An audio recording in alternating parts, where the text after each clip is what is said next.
what was it like when you did your first exorcism? Your first exorcism is kind of scary because you're alone. So I'm the lead. Normally when when somebody's mentoring me, I'm just there watching, and they're in charge. So I'm kind of like, wherever this goes, I'll just be present.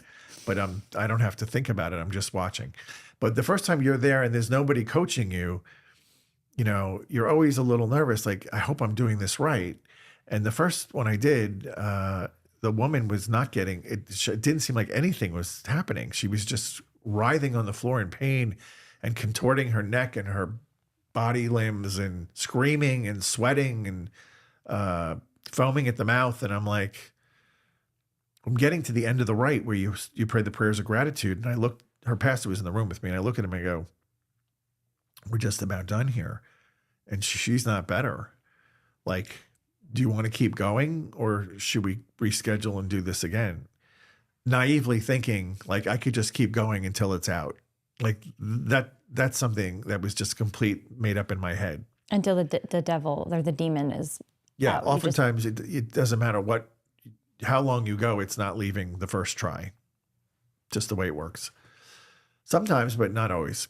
So he looks at me and said, this is horrible. I can't go through this. I can't watch this again. Just keep going. And so I said, okay. Oddly, he had just bought a huge 8-foot painting of Guadalupe that was in the room, hadn't been hung in the church yet. And she was Spanish. So I just looked at her and I said, cry out to your mother for help. And she cried out to the Blessed Mother in Spanish. And then immediately went into convulsions on the floor and was just like up and down and writhing all over the place. And me and the other priest, we had no idea what was happening. I was not praying any prayers at this point. I'm just staring at her like, what is happening here? And then she just stopped and she dropped to the floor completely and was motionless. And I was like, part of me was wondering, is she alive? And kind of got closer and she was breathing. And then she opened her eyes and she was back, completely delivered. Had nothing to do with me or the rite.